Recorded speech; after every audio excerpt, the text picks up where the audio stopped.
Bonjour et bienvenue à Mi Corazón de Mujer en France. Comme vous savez, Ornei et moi-même, nous partageons des choses que Jésus-Christ a fait en nous et continue à faire chaque jour. Le thème d'aujourd'hui a comme titre Je suis ce que je contemple. Et vous savez, l'amour de Dieu pour ses enfants ne change jamais, car c'est sa nature, elle est d'être amour. Et la Bible doit être la base de notre foi chrétienne. Alors, en tant qu'enfants de Dieu, nous devons croire en tout ce qui est écrit en elle, sans douter, car elle a le pouvoir de nous révéler la vraie nature de Dieu. Dieu est esprit et il est amour. Et de l'amour que je vous parle, ce n'est pas l'amour humain que vous connaissez ou que je connais. C'est un amour qui nous enveloppe par complet. Il nous met dans les sphères de son royaume qui est formé par cet amour. Il nous voit enveloppés par Christ.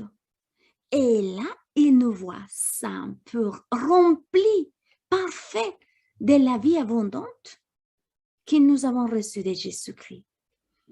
Jésus nous a révélé que son Père, qui est Dieu, est esprit et que nous devons nous approcher vers lui en croyant qu'il existe en esprit et que cela est la vérité.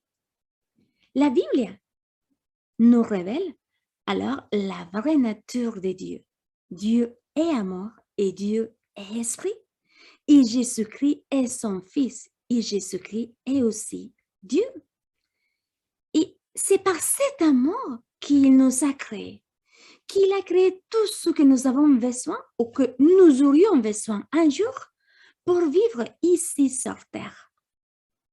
La Bible nous révèle que Dieu vit tout ce fut créé. Il dit, c'est bon, c'est parfait. Et par amour, il cherche une solution pour que nous ne restions pas éternellement dans le péché. Puis Dieu a continué à démontrer son amour pour l'humanité. Il donne cette parole qui se trouve en Jérémie 31, verset 33. Dit ainsi, voici l'alliance que je conclurai avec la maison d'Israël après ces jours-là, déclare l'Éternel. Je mettrai ma foi au fond d'eux et je l'écrirai sur leur corps. Je serai leur Dieu, ils seront mon peuple. L'amour de Dieu ne faille jamais.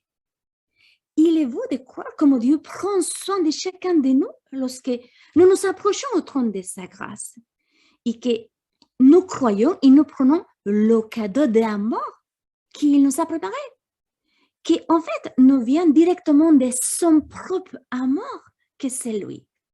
Car c'est par grâce que nous avons été sauvés, par le moyen de la foi. Et rien de ce que vous pourrez faire pourra vous donner un mérite à ce salut. C'est par ces cadeaux d'amour de Dieu que c'est Jésus-Christ. C'est l'amour de Dieu qui nous conduit à Christ. Et vous savez, ce genre d'amour est si grande, si parfait, si profonde, merveilleux. Et lorsque nous regardons dans la direction, dans la bonne direction de la vraie source, nous connaissons et nous reconnaissons notre héritage. C'est Jésus qui l'a dit. Dieu est esprit. Et Jésus, qui a été envoyé, est le Fils de Dieu. Et il est aussi Dieu et esprit avec un corps glorifié. Il a gardé sa forme humaine pour que nous puissions le voir et prendre sa nature qui est amour. Nous sommes un avec son esprit qui est amour. Nous avons son esprit qui habite en nous. Et si je n'accepte pas cela, je ne peux pas l'appartenir. J'ai la pensée de Christ dans cette partie de moi qui réfléchit dans mon esprit.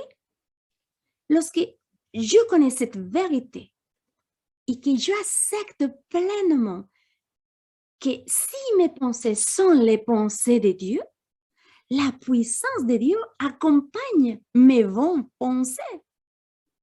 Wow! Vous savez, Paul nous conseille de fixer sans cesse nos pensées sur tout ce qui est réel, vrai, honorable, admirable, respectueux, pur, saint, miséricordieux, gracieux. Et quand nous fixons nos pensées sur toute cette œuvre glorieuse de Dieu, Paul nous dit, nous devons le louer. Là, toujours, on doit faire de cette manière. Et je peux vous dire que quand vous acceptez cette vérité, vous comprendrez tout de suite que tout ce qui est vrai de Dieu est vrai aussi pour vous, pour nous, dans votre vie. La parole de Dieu nous dit qu'il y a une paix parfaite et absolue qu'il est en train de nous entourer. En fait, sa paix parfaite, il nous garde, en fait, nous met comme dans une sphère et nous enveloppe. Et la parole qui est utilisée dans ces versets, des pensées, c'est aussi une traduction pour dire imagination. Et que dans cette paix parfaite qui est en train de nous entourer, qui nous garde, qui nous enveloppe, fait que notre imagination, notre pensée, elle puisse être purifiée. Elle est consumée par la présence de Dieu même. Car nous plaçons notre confiance en lui avec assurance. Vous savez, ces mots penser en hébreu vient du mot yetzer, qui signifie aussi imagination. L'imagination, c'est quelque chose qui encadre la réalité elle-même. L'imagination dans la faculté de produire des images, de produire des idées et qui se projectent dans l'écran de l'espace. Cet espace est l'esprit qui n'a pas de taille et qui n'existe pas de temps dans cet espace.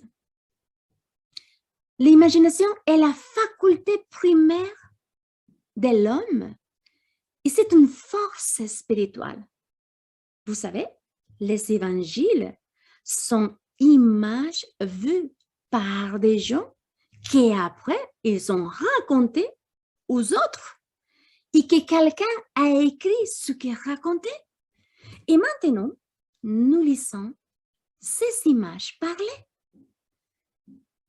Nos pensées exercent un pouvoir sur notre corps physique, sur nos émotions. Donc, veillons à utiliser notre imagination avec une discipline contrôlée et de manière juste. En fait, notre imagination doit être mise à part pour Dieu et on sanctifie continuellement par sa parole. Car l'imagination, quelle qu'elle soit, bonne ou mauvaise, est un concept fréquent dans la Bible. Donc, Paul met un point sur l'importance de renouveler notre façon de penser chaque moment et d'imaginer ce qui est beau, noble, digne, semblable à Dieu. Car c'est un pouvoir créatif que Dieu nous a donné. Et alors que nous permettons que l'Esprit de Christ se manifeste dans nos vies, dans cette partie que nous sommes en train de prier, de louer, dans notre pensée, nous voyons la vérité de notre héritage, le royaume auquel nous appartenons, la place où nous sommes assis et notre cœur qui est rempli chaque jour de son amour, de sa parole, commence à vivre de plus en plus cet amour profond. Et par cet amour, elle fait sortir des mots de notre bouche. Autrement dit, ce que l'Esprit de Dieu nous montre en image, nous le concevons dans notre cœur spirituel. notre sous-conscience. Et avec notre langue, nous la forgeons. Et avec ces paroles, nous créons ce qui est de l'Esprit de Dieu, qui nous a montré, qui nous a révélé. Nous avons vu une image, nous le concevons dans notre cœur et avec notre langue, nous commençons à forger pour que les paroles sortent de ce que nous avons vu. Nous décrivons ce que nous avons vu. Et c'est Dieu qui nous a révélé. Lorsque nous commençons à accepter que nous avons sa pensée en nous. Et vous savez, ce qui est invisible domine le visible.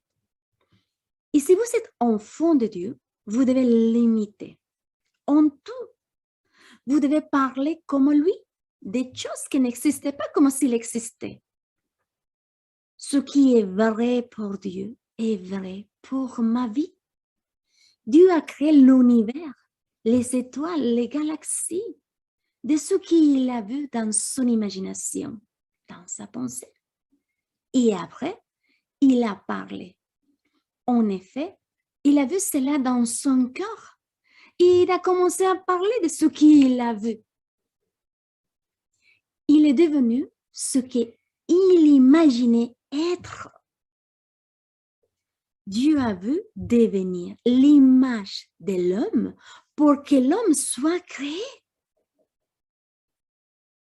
Il avait, ce moment, il avait besoin de se voir lui-même comme homme pour pouvoir nous créer.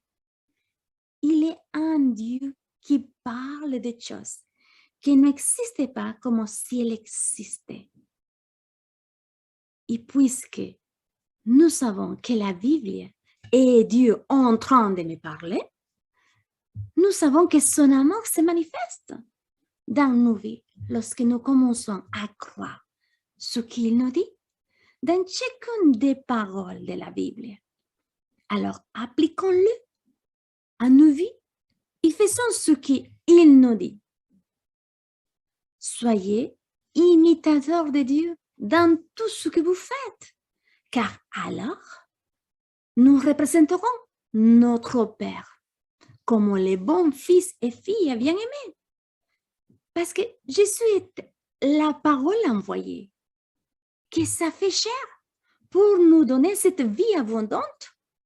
Remplissez-vous de toutes ces bonnes pensées qui sont remplies de l'amour de Dieu, de toutes ces bonnes choses que Dieu a fait pour nous.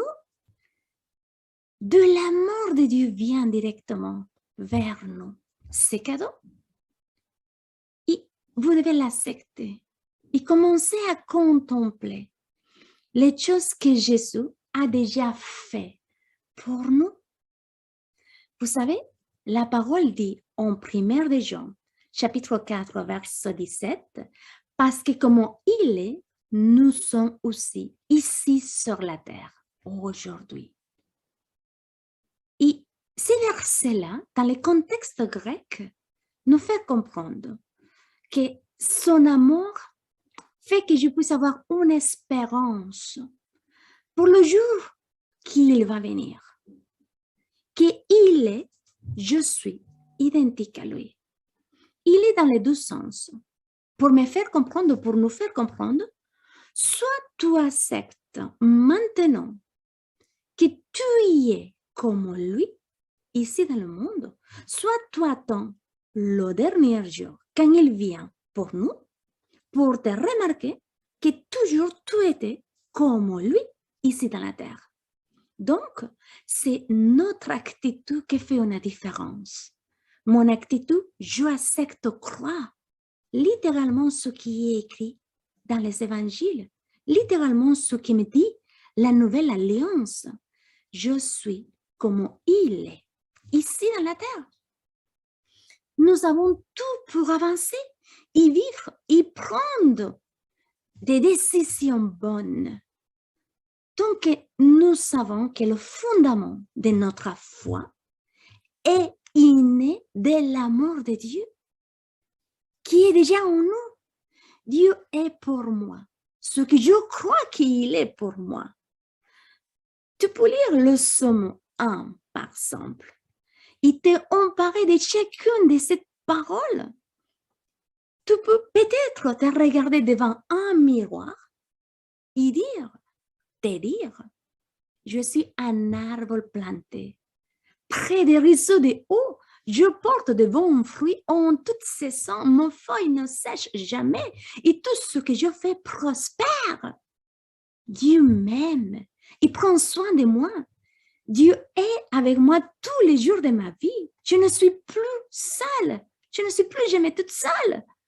Personne ne peut se opposer ou se dresser contre moi. Dieu ne m'a pas donné un esprit de crainte, m'a donné un esprit de force, d'amour, de tenue. Je peux aimer et pardonner parce que l'amour de Dieu me pousse à aimer et à pardonner aux autres. Tournez vos pensées vers Dieu et vous découvrirez que vous êtes comme Jésus ici sur terre. Et pas à pas, vous marcherez dans le surnaturel en faisant les choses pour lesquelles vous avez été envoyé ici sur terre. N'oubliez pas que si vous êtes né à nouveau, vous êtes déjà béni. Et si vous ne connaissez pas Jésus-Christ, je vous invite à lire la prière qui sort au final de cette vidéo et de trouver une église où la parole de Dieu soit le centre de la conversation, où vous pourrez à tenir une relation étroite avec le Saint-Esprit. Cette conversation va vous pousser de plus en plus à connaître et à avoir ce désir d'être ami avec le Saint-Esprit et vivre cette vie que Jésus-Christ vous a donnée. Bye.